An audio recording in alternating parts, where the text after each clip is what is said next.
Notice ಆಗಿಲ್ಲ ಅಂತಂದರೆ ನಮ್ಮ ನೆರೆಯ ದೇಶಗಳಾದ ಪಾಕಿಸ್ತಾನ, ಅಫ್ಘಾನಿಸ್ತಾನ ಮತ್ತು ಆಫ್ರಿಕಾ ದೇಶಗಳಲ್ಲಿ ಇನ್ನೂ ಆಕ್ಟಿವ್ ಕೇಸಸ್.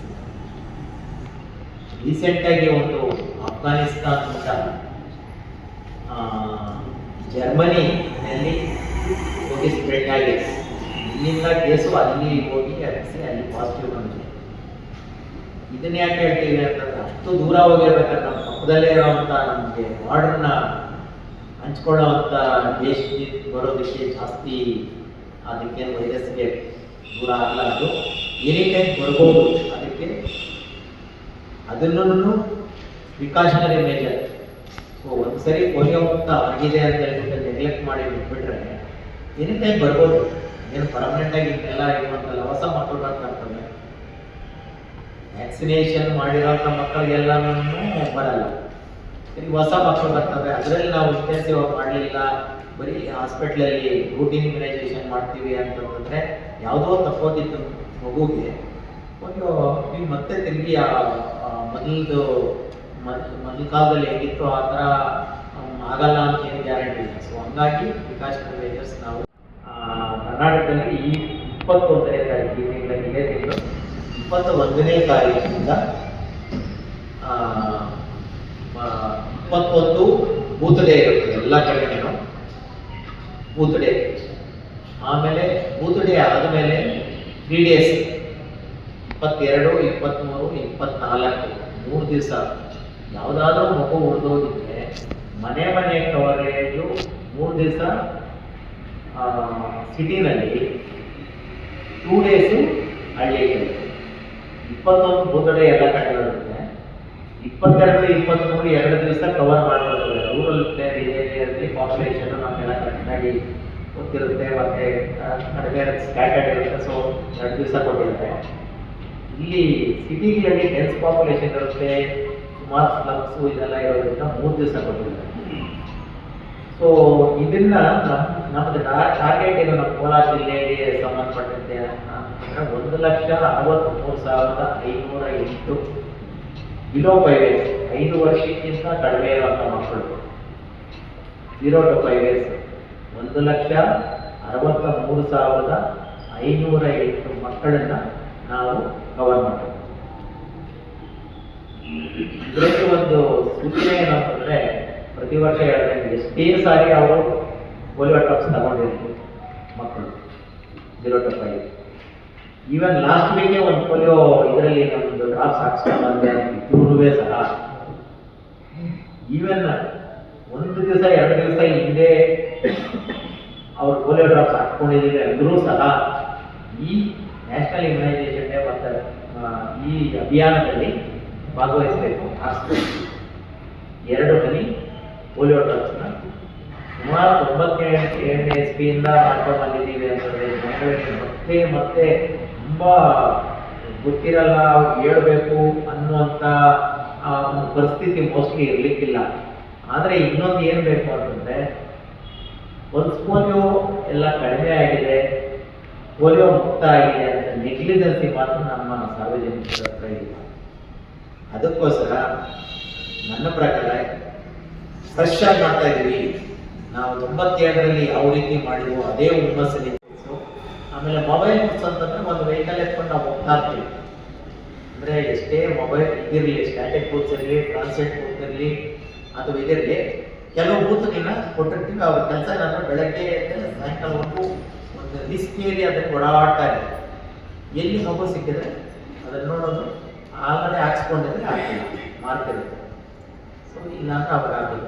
ಈ ಥರ ಸುಮಾರು ನಾವು 3,052 ಜನ ವ್ಯಾಕ್ಸಿನೇಟರ್ಸ್ನ ನಾವು ಐಡೆಂಟಿಫೈ ಮಾಡಿದ್ವಿ.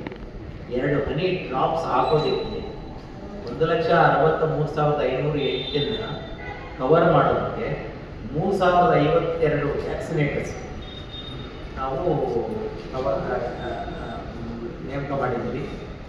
ಆಮೇಲೆ ಅವರನ್ನ ಆ ಬೂತ್ಗಳನ್ನ ಸೂಪರ್ವಿಷನ್ ಮಾಡೋದಕ್ಕೆ 4-5 ಗೊತ್ತನ ಸರಿಯಾಗಿ ಕ್ಯಾರಿ ಶೀಟ್ಸ್ ಹೋಗ್ತಾ ಇದೆಯಾ ಅಥವಾ ವ್ಯಾಕ್ಸಿನ್ ಸಫಿಷಿಯೆಂಟ್ ಇದೆಯಾ, ಮಕ್ಕಳಿಗೆ ಮಾರ್ಕ್ ಸರಿಯಾಗಿ ಮಾಡ್ತಾ ಇದ್ದಾರಾ, ಆಮೇಲೆ ವ್ಯಾಕ್ಸಿನ್ಸ್ನ ಶೇಡಲ್ಲಿ ಇಟ್ಟಿದ್ದಾರಾ, ನೆರಳಲ್ಲಿ ಇಟ್ಟಿದ್ದಾರಾ, ಅಥವಾ ಮಕ್ಕಳನ್ನ ಲೈನಾಗಿ ನಿಲ್ಲಿಸಿದಾರಾ, ಅಲ್ಲಿ ಕುಡಿಯೋ ನೀರಿನ ವ್ಯವಸ್ಥೆ ಮಾಡಿದಾರಾ, ಆಮೇಲೆ ಅಲ್ಲಿ ವ್ಯಾಕ್ಸಿನೇಟರ್ಸ್ಗೆ ಊಟದ ವ್ಯವಸ್ಥೆ, ನೀರಿನ ವ್ಯವಸ್ಥೆ ಆಗಿದೆಯಾ ಅಂತ ಸೂಪರ್ವಿಷನ್ ಮಾಡೋದಕ್ಕೆ ಸುಮಾರು 151 ಜನ ಸೂಪರ್ವೈಸರ್ಗಳನ್ನ ಮಾಡಿದ್ದಾರೆ.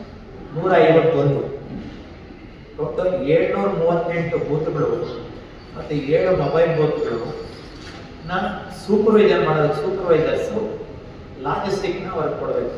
ಇಲ್ಲ ವ್ಯಾಕ್ಸಿನ್ ಮುಗಿದೋಗ್ತಾ ಇದೆ ಅಂತಂದರೆ ಇಮಿಡಿಯೇಟಾಗಿ ಅವ್ರಿಗೆ ಕೊಡೋದು, ಅಥವಾ ವ್ಯಾಕ್ಸಿನ್ದು ವಯಬಲಿಟಿ VPM ಅಂತ ಹೇಳ್ತಾರೆ, ಅದೇನಾದರೂ ಅದನ್ನು ಮಾನಿಟರ್ ಮಾಡಿ ಅದೇನಾದರೂ ಡೌನ್ ಆಗ್ತಾ ಇದ್ದಾರೆ ಅದನ್ನು ಪಕ್ಕಕ್ಕಿಟ್ಟು ಬೇರೆ ಇದು ಮಾಡೋದು, ಟ್ಯಾಲೇಷನ್ಸು, ನೇನು ಮಾರ್ಕಿಂಗ್ ಕೆಲಸು, ಮತ್ತು ಬೇರೆ ಇದನ್ನೆಲ್ಲ ನಾನು ಹೇಳಿದ್ದೆಲ್ಲ ಈ ಥರ ಲೈನ್ ಆಗಿದೆಯಾ, ಮತ್ತು ನೆರಳಲ್ಲಿದ್ದಾರ ಮಕ್ಕಳು, ಏನು ವ್ಯವಸ್ಥೆ, ಇದನ್ನೆಲ್ಲ ನೋಡೋದಕ್ಕೆ ಸೂಪರ್ವೈಸರ್ಸ್ ಅಂತ 150 ಜನ.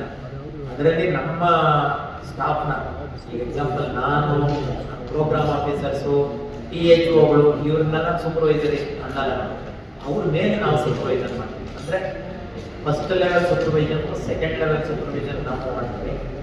ಥರ್ಡ್ ಲೆವೆಲ್ ಸೂಪರ್ವೈಸರ್ ನಮ್ಮ ಡಿಸ್ಟ್ರಿಕ್ಟ್ ಆಫೀಸರ್ಸು, DC ವರ್ಸ್ ಇಟ್ಕೊಂಡು ಡಿಸ್ಟ್ರಿಕ್ಟ್ ಲೆವೆಲ್ ನಮ್ಮ ಅದರ್ ಡಿಪಾರ್ಟ್ಮೆಂಟ್ಸು, ಪ್ಲಸ್ ಹೊರಗಡೆಯಿಂದ ಬರ್ತಾರೆ, ಬೆಂಗಳೂರು ಮತ್ತು ಬೆಂಗಳೂರು ಸ್ಟೇಟಿಂದ ಬರೋಂಥವ್ರು. ಟೋಟಲಿ 3 ವಿಧವಾದ ಸೂಪರ್ವಿಷನ್ ಮಾನಿಟರಿಂಗ್ ಸಿಸ್ಟಮ್ ಇರುತ್ತೆ. ಸೊ ಇದನ್ನು ಇಷ್ಟು ವ್ಯವಸ್ಥೆಗಳು ಇಷ್ಟನ್ನು ನಾವು ಮಾಡ್ಕೊಂಡಿದ್ದೀವಿ. ಬಟ್ ಎಷ್ಟೇ ನಾವು ಪ್ರಿಪರೇಷನ್ ಮಾಡ್ಕೊಂಡಿದ್ರು, ನಾನು ರಿಪೀಟ್ ಮಾಡ್ತಾ ಇದ್ದೀನಿ, ಮತ್ತೆ ನಾವು 21ನೇ ಊಟಕ್ಕೆ ಬಂದ್ಬಿಟ್ಟು ಸುಮಾರು 8 ಗಂಟೆಯಿಂದ ಸಾಯಂಕಾಲ 5 ಗಂಟೆವರೆಗೂ ಮಕ್ಕಳೇನಾದರೂ ಇದಾವ ಅಂತ ನಾವು ಇದು ಮಾಡ್ಕೊಂಡು ಹೋಗಲ್ಲ. ಅದು ಎಲೆಕ್ಷನ್ ಥರ ಟೈಮ್ ಸರಿಯಾಗಿ ಆಗಲ್ಲ. ಸೊ ದಯವಿಟ್ಟು ಮೊದಲನೇ ದಿವಸನೇ ಎಲ್ಲರೂ ಬಂದು ಹಾಕ್ಸ್ಕೊಳ್ಳೋಕೆ ನಾವು ಮೋಟಿವೇಟ್ ಮಾಡಬೇಕು, ನಾವು ಪ್ರಚಾರ ಮಾಡಬೇಕು. ಮತ್ತು ಸರ್ವ ನಾಗರಿಕರು ನಮ್ಮ ಜಿಲ್ಲೆಯಲ್ಲಿ ನಮಗೆ 2, 3, 4ನೇ ದಿವಸದಲ್ಲಿ ಔಷಧಿ ಬೆರಳಿಗೆ ಅಷ್ಟು ಸಿಗೋ ಥರ ನೋಡ್ಕೋಬೇಕು. ಎಲ್ಲರೂ ಮೊದಲನೇ ದಿವಸನೇ 100% ಮುಗಿಸ್ಬೇಕು. ಸೊ ಲಾಸ್ಟ್ ಇಯರು ನಾವು ನಮ್ಮದು ಟಾರ್ಗೆಟ್ ಇದ್ದಿದ್ದು 1,61,000 ಚಿಲ್ಲರೆ, ಅದನ್ನು 101% ಮಾಡಿದ್ವಿ. 0 to 5 ಇರುವಂಥ ಮಕ್ಕಳು, ತಂದೆ ತಾಯಿಗಳು ಅಥವಾ ರಿಲೇಟಿವ್ಸು ಕಂಪಲ್ಸರಿಯಾಗಿ ಬೂತಕ್ಕೆ ಬಂದು ಡ್ರಾಪ್ಸ್ ಹಾಕಿಸ್ಬೇಕಾದ್ರೆ ಏನು ಬರ ಇಲ್ಲ. ಅಕಸ್ಮಾತ್ ಹಾಕಿದ್ರೆ ಡಿಸ್ಅಡ್ವಾಂಟೇಜು ಮತ್ತು ಇದು ಇಲ್ಲ. ಸೊ ಹಂಗಾಗಿ ಬಾರ್ಡರ್ ಲೈನ್ ಇಲ್ಲ, ನಮ್ಮ ಮಗುದು ಒಂದು ಸ್ವಲ್ಪ ಡೌಟ್ ಇದೆ, 5.5 ವರ್ಷ ಆಗಿದೆ ಅಂತ ಹಾಕ್ಸಿದ್ರೆ ನಾವೀಗ ಅಷ್ಟು ಸ್ಟಿಂಜೆಂಟ್ ಆಗಿರೋ 5 ವರ್ಷ ಹೊರಗಡೆ ಮಾತ್ರ ಇರಬೇಕು. 5 ವರ್ಷ 1 ತಿಂಗಳು ಹಾಕಿದ್ರೆ ಹಾಕ್ಸಂಗಿಲ್ಲ ಅನ್ನೋ ಥರ ನಾವು ಇದು ಮಾಡ್ತೀವಿ. ಸೊ ಹಂಗಾಗಿ ಈವನ್ 89% ಅವ್ರು ಗೊತ್ತಿರುತ್ತೆ, 1% ನಾವು ನೋಡಿದ ತಕ್ಷಣ ಗೊತ್ತಾಗುತ್ತೆ. ಅದರ ಮೇಲೆ ಒಂದು ಸ್ವಲ್ಪ ಡೌಟ್ ಇದ್ದರೆ ನಾವು ಹಾಕ್ಸಿದ್ರೆ ತೊಂದರೆ ಇಲ್ಲ. ಬಟ್ ಡೌಟ್ ಮೇಲೆ ಬಿಡಬಾರ್ದು. ಕಡಿಮೆ ಆಗಿರೋಂಥ ಮಕ್ಕಳನ್ನ ಈಗ ಆಗ್ತಿದೆ ಅಂತ ಬಿಡಬಾರ್ದು. 1-4 ತಿಂಗಳ ಜಾಸ್ತಿ ಆಗಿರೋ ಮಕ್ಕಳನ್ನು ಬೇಕಾದ್ರೆ ಹಾಕ್ಸಿದ್ರು ಸೇಫ್ ಅಲ್ಲ. ಅದನ್ನು ನಮ್ಮ ಪ್ರೋಟೋಕಾಲ್ ಅಲ್ಲಿ ಅದಿಲ್ಲ. Actually return document return protocol ಇರಲ್ಲ. ಮೋಸ್ಟ್ ಆಫ್ ದಿ ಪ್ಲೇಸಸ್ ಅಲ್ಲಿ ಅವರು ನೀವು ಮಾಡಬೇಕಂತಂದ್ರೆ ಅವರು ವಾಲಂಟಿಯರ್ ಸ್ಟಾಫ್ ಆಗಿರ್ಬೋದು ಅಥವಾ ಹೋಗಿರೋದು ಅವ್ರು ಯೂಶಲಿ. ಆಮೇಲೆ ಯಾರಾದರೂ ಕೆಲವು ವಾಲಂಟಿಯರ್ಸ್ ಏನಾದರೂ ಡೊನೇಟ್ ಮಾಡೋದು ಅಥವಾ ನಮ್ಮೂರೇ ನಮ್ಮ ಮಕ್ಕಳದ್ದು ಹೋಗ್ತಾರೆ ಚಾಕ್ಲೇಟ್ ಇಟ್ಕೊಂಡು ಹೋಗೋದು ನಾವು ಮಾಡಿದಾಗೇನು ಇದು ರೂಢಿನಲ್ಲಿದೆ. ಬಟ್ ಕಂಪಲ್ಸರಿ ರಿಟರ್ನ್ ಇದರಲ್ಲಿ ಮಾಡಲೇಬೇಕು ಮತ್ತು ಇದು ಅನ್ನೋದಿಲ್ಲ. ಮಕ್ಕಳನ್ನ ಜಾಸ್ತಿ ಮೊಬೈಲ್ ಮಾಡೋದು ಸೈಟ್ಸ್ ಅಂತೂ ಇವನ್ನೆಲ್ಲ ಐಡೆಂಟಿಫೈ ಮಾಡಿ ಮ್ಯಾಪ್ ಮಾಡಿ ಮೈಕ್ರೋಫೋನ್ ನಾವು ಇನ್ಕ್ಲೂಡ್ ಮಾಡಿ ಬ್ರಿಕ್ ಫ್ಯಾಕ್ಟ್ರೀಸು, ಅದೇ ಬ್ರಿಕ್ ಫ್ಯಾಕ್ಟ್ರೀಸು, ಕೋಳಿ ಫಾರಮ್ಸು ಮತ್ತು ಕನ್ಸ್ಟ್ರಕ್ಷನ್ ಸೈಟ್ಸ್, ಆಮೇಲೆ ನೋಮ್ಯಾಡ್ಸ್ ಬೀದಿ ಮಾಡೋದು ಟಾರ್ಗೆಟ್ ಅಚೀವ್ ಮಾಡಲಿಕ್ಕೆ ಪ್ಲಾನಲ್ಲಿ ಇದೆಯೋ ಇಲ್ವೋ ಟಾರ್ಗೆಟ್ ಅಚೀವ್ ಮಾಡಲಿಕ್ಕೆ ಆ ಥರದ್ದು ಏನಾದರೂ ಸ್ಪೆಷಲ್ ಆಗಿ ಮಾಡಿದ್ದೆ ಮಾಡಿದ್ವಿ. ಅದು ಇಟ್ಕೊಳ್ಳೋದಕ್ಕೆ ಕಾಂಟ್ರಾ ಇಂಡಿಕೇಶನ್ಸ್ ಯಾವಾಗ ಹಾಕ್ಸ್ಕೋಬಾರ್ದು ಅನ್ನೋದಿದ್ರೆ ಅದು ಕೆಲವು ಮಿಕ್ಸ್ ಇರುತ್ತೆ. ಪೋಲಿಯೋ ವ್ಯಾಕ್ಸಿನ್ಗೆ